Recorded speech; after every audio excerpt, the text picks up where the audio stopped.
Bom, pessoal, eu me chamo Edu Gouveia. Ah, Essa série de vídeos é sobre ondas de Elliott. Então, neste primeiro vídeo, eu vou falar sobre os fundamentos básicos de ondas de Elliott com aplicação no mini índice. Então, a aula 1 será sobre monoondas. Então, vamos lá. O que é uma onda? A onda é a base de toda a teoria de Elliott. Sem esse fundamento, não teríamos a teoria. Então, mas o que seria ela? Seria a movimentação de qualquer mercado, tá? Quando eu tenho a movimentação de um preço dentro de um mercado, eu vou ter o quê? Uma possível onda, né? Então, os mercados, eles são medidos em preço e nós temos que nos preocupar com essa movimentação, e nós temos que medir essa movimentação.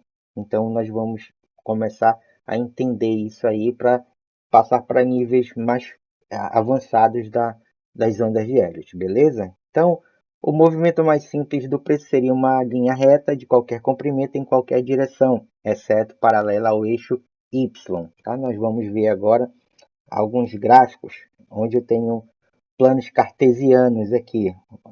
Na horizontal, no eixo das abscissas, eu tenho o tempo e nas ordenadas eu tenho o preço. Então, nesse primeiro gráfico aqui, o que, que eu tenho?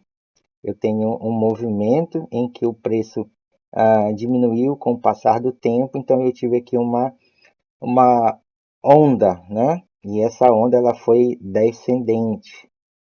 E aqui, ó, eu tive de novo uma movimentação de preço de um mercado qualquer, em que o preço diminuiu com o passar do tempo, mas qual foi a diferença dessa aqui para essa? É que essa movimentação foi mais acentuada. Depois, nesse terceiro gráfico aqui, eu tive também uma movimentação de preço e eu tive o que? Um aumento desse preço com o passar do tempo. E aqui eu tenho de novo, uma onda. E aqui, de novo, eu tenho uma movimentação do preço, uma onda, eu tenho uma reta, né?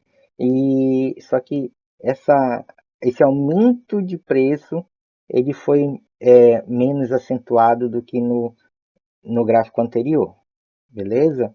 Então vamos ver aqui, ó, esse quinto gráfico aqui. A ideia desse gráfico aqui é para dizer que com o passar do tempo o preço se manteve constante. Então é possível ter uma onda desse tipo aqui. Então a única impossibilidade, né, que não seria possível seria essa movimentação, ó, um aumento de preço ou diminuição de preço com o passar do tempo, sem ter a passagem de tempo, né? Então eu não posso ter isso aqui, eu sempre tenho que ter a passagem do tempo.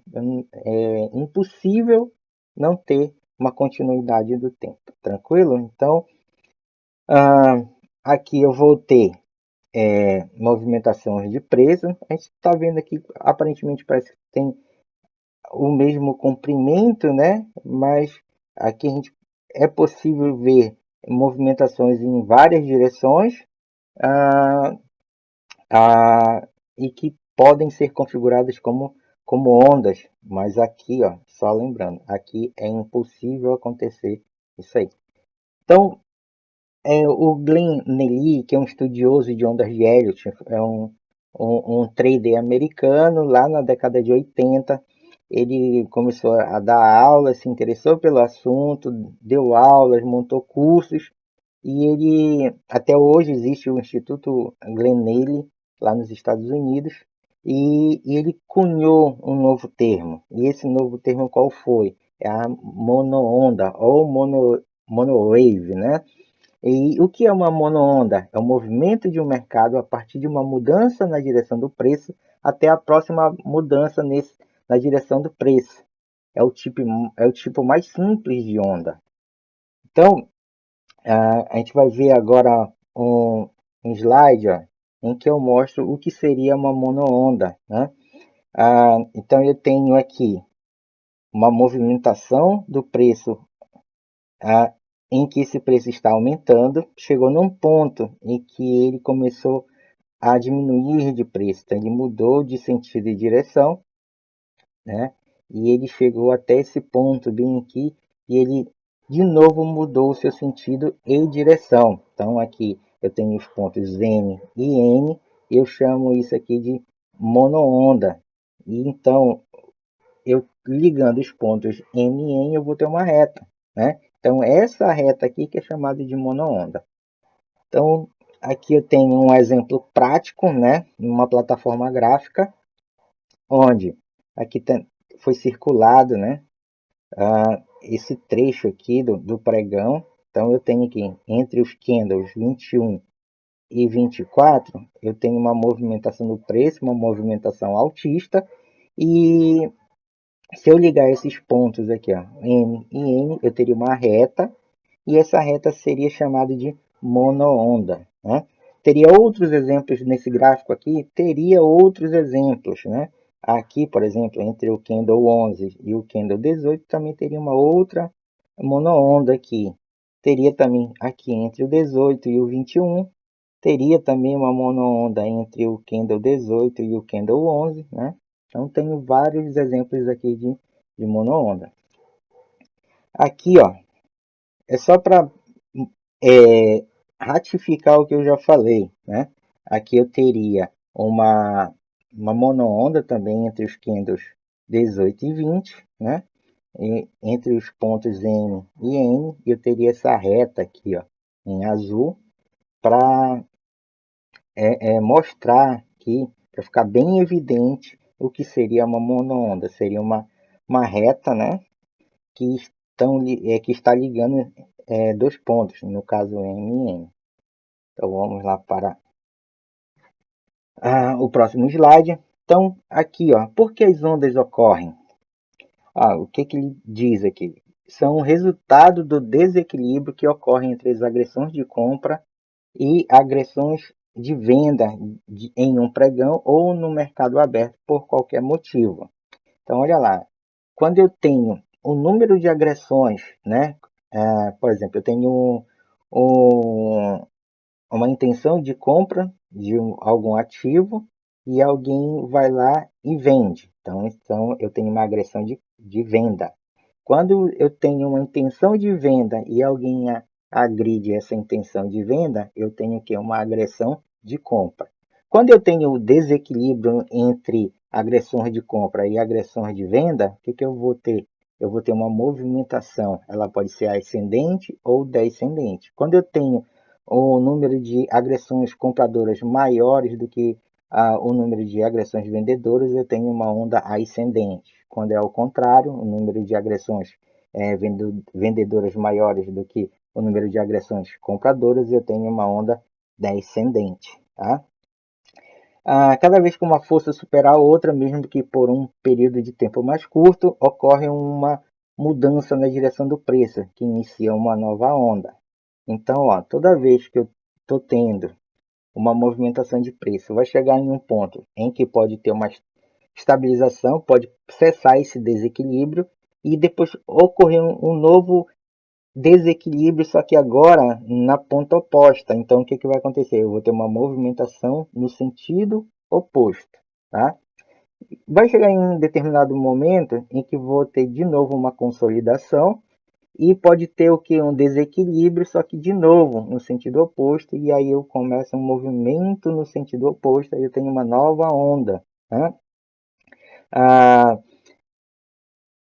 então, dependendo do comprimento dessas ondas, eu vou ter o que? Graus, né? Graus diferentes. Então, essas forças de oferta e demanda estão continuamente entrando e saindo do equilíbrio em escalas de magnitude variável, são os graus. A gente vai estudar um vídeo um pouco mais lá na frente.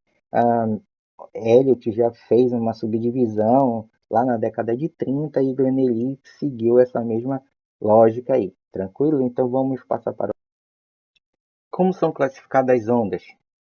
Elas são classificadas em impulsões ou impulsos e correções. Então vamos ver aqui o que cada uma delas é. Vamos lá, passando o slide aqui. Impulsões ou impulsos são tendências ou padrões terminais.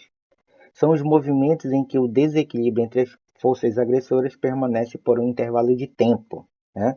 Então, quando eu tenho ah, o número de agressões, por exemplo, compradoras, em maior número que o número de agressões vendedoras, eu vou ter o quê? Um movimento ascendente, o preço vai aumentar, né? Então, isso aí, e se isso permanecer por um determinado intervalo de tempo, aí eu posso dizer que houve um impulso, né? Então, e se eu tiver o número de agressões vendedoras maior que o número de agressões compradoras por um determinado intervalo de tempo, eu vou ter um impulso no sentido descendente, então eu teria uma tendência baixista, né? Então, ao analisar o movimento do mercado de curto prazo, as impulsões podem ser monoondas, tá? Então, se eu tenho um movimento de mercado curto, eu posso dizer que eu tenho uma impulsão e essa impulsão pode ser uma monoonda. Se a impulsão for mais complexa que uma monoonda, ela será composta por 5 segmentos. Tá? Então, é o que a maioria das pessoas já conhece sobre ondas de Elliott, que eu vou ter 5 movimentos numa direção, né? Seja ela numa tendência altista ou numa tendência baixista. Então, aqui eu vou apresentar para vocês um exemplo de uma monoonda, né? Sendo um impulso. Então, aqui desse candle 38 até o candle 41, eu tenho um impulso, e esse impulso aqui, ó, ele é uma monoonda. Então, eu tive aqui o número de agressões compradoras é maior do que o número de agressões vendedoras. Então, por um determinado intervalo de tempo, eu tive aqui um movimento em ascendente. Eu tive um desequilíbrio aqui, né? E qual foi a força que venceu? A força compradora. Então, isso aqui é um impulso. Isso aqui, como foi um único movimento, aí eu estou classificando ele como monoonda. Aqui eu apresento para vocês um movimento, né, um impulso, onde eu tive vários segmentos. Então eu tive o segmento 1, 2, 3, 4 e 5, né? Então aqui quando eu tenho um impulso, né, uma força compradora maior do que a força vendedora aqui nesse caso, né, houve de novo um desequilíbrio, mas tendeu para ser autista. O que, que eu tenho aqui? Eu tenho um impulso, e esse impulso, geralmente, ele é feito em 5 segmentos. Então, eu vou ter a onda 1, a onda 2, a onda 3, a onda 4 e a onda 5. Então, eu vou ter aqui 3 movimentos seguindo uma tendência e 2 movimentos contra a tendência. Então, as ondas 2 e 4 aqui são contra a tendência. Mas o saldo líquido aqui, ó, vai ser, nesse caso, um movimento altista.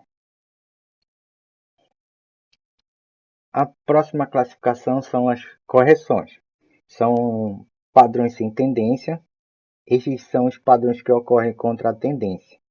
As correções também podem ser monoondas, mas se forem mais complexas, geralmente aparecerão como consolidações laterais em um gráfico de preços e geralmente são compostas por 3 ou mais segmentos. Então, quando eu tenho uma tendência, né, um desequilíbrio, por um bom tempo, aí eu vou ter o quê? Uma correção desse preço. Aí, esse movimento contra a tendência vigente, eu chamo de correção. Quando eu tenho essa correção em um único movimento, ou seja, numa monoonda, é, eu tenho uma correção simples, né? Mas quando eu tenho uma correção com várias monoondas, eu posso chamar isso de consolidações laterais. Aí é quando eu vou ter as correções planas e os triângulos. São movimentos que a gente vai ver em vídeos futuros aqui nessa série de vídeos falando sobre ondas de Elliott.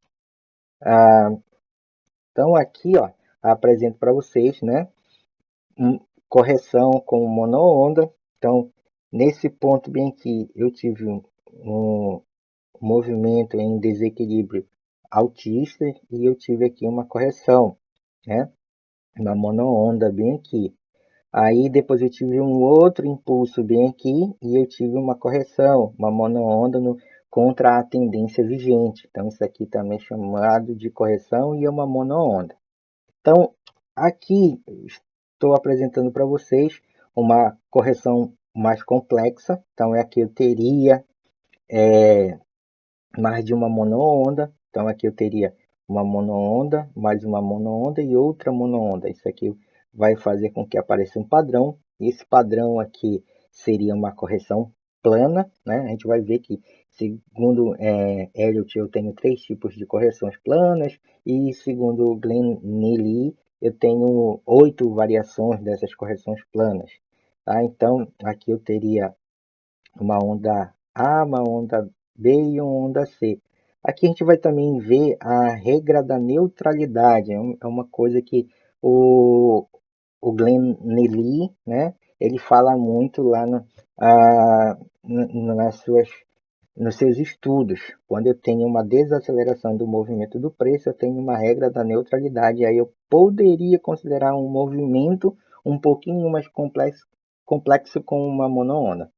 Tranquilo? Então, seria isso que eu teria para apresentar para vocês. Hoje, nós vamos ver, só lembrando que nós vamos ver em outros vídeos os desdobramentos de tudo que eu falei aqui. Então, aqui é a referência de onde eu fiz esse vídeo aqui, de onde eu me baseei, né? É o livro Dominando Ondas de Elliott, do Glenn Neely, de 1990. Então, tá ok? Então, espero que vocês gostem do vídeo para incentivar que o seu amigo Edu Gouveia a produzir outros vídeos sobre o assunto e quem gostou dá o like e se inscreva no canal. Valeu, muito obrigado.